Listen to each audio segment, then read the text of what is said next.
অনেকে আমাকে প্রশ্ন করে আপনার কয়টা ছেলে মেয়ে? আমার হচ্ছে ২ ছেলে। আর ভিডিও শুরুতেই আজকে ২ ছেলেকে আপনাদের সবাইকে দেখিয়ে দিলাম। অনেকেই নুডলসের মধ্যে ডিম খেতে পছন্দ করে না। আর আজকের ব্লগে আমি এটাই দেখাবো ডিম ছাড়া কিভাবে নুডলস রান্না করতে হয়।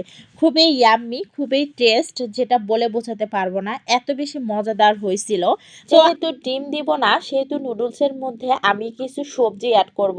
এটা যেহেতু শীতকালীন চলছে তাই শীতকালীন সবজি কিন্তু অনেক রকমের পাওয়া যায়। আমি এখানে শুধুমাত্র আলু, গাজর আর টমেটোটাও নিয়েছি।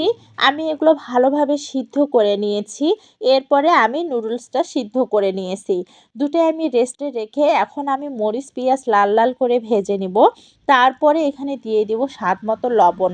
লবণ দেওয়ার পরে কিন্তু এখানে আরও একটু লাল লাল করে ভেজে নেব মরিচ পেঁয়াজটা, যাতে নুডলসের সাথে খেতে খুব বেশি মজা লাগে।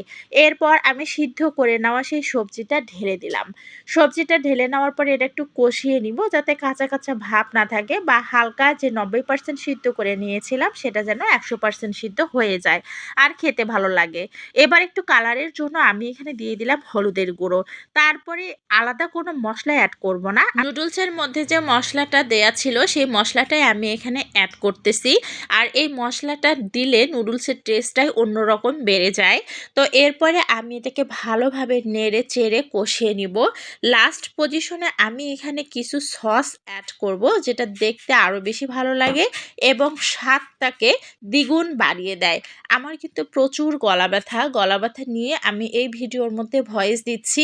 কথাগুলো একটু 19-20 হতে পারে, কারণ 2 গলা আমি একখানে করতে পারছি না। আর ভিডিও করতে করতে আমার মোবাইলে চার্জও শেষ হয়ে যায়, যার কারণে ফ্ল্যাশটা অফ হয়ে গেছে। টর্চ লাইটের মাধ্যমে ভিডিওটা আমি বানাচ্ছি। তারপরে দিয়ে দিলাম সিদ্ধ করা নুডলস। নুডলসটাকে ভালোভাবে নেড়েচেড়ে মিক্সড করে নেবেন। এমন করে মিক্সড করে নেবেন যেন নুডলসের সাদা কোনো অংশ না থাকে। যেহেতু আমি এখানে ডিম দিচ্ছি না, তবে এখানে যদি আমি ডিমটা দিতাম তাহলে স্বাদ কিন্তু আরও বেড়ে যেত। তবে অনেকেই ডিম খেতে পছন্দ করে না, যাদের ডিমের একটা বাজে গন্ধ লাগে, তাদের জন্য আজকে আমার এই রেসিপিটা।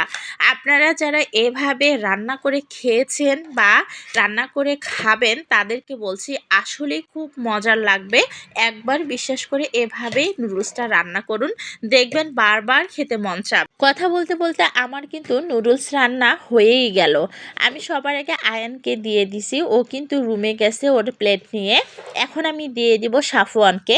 আর আপনারা কিন্তু এখানে আরও সবজি অ্যাড করতে পারেন, যেমন ফুলকপি, বাঁধাকপি, বা এর নুডলসের সঙ্গে আপনারা পাস্তাও অ্যাড করতে পারেন।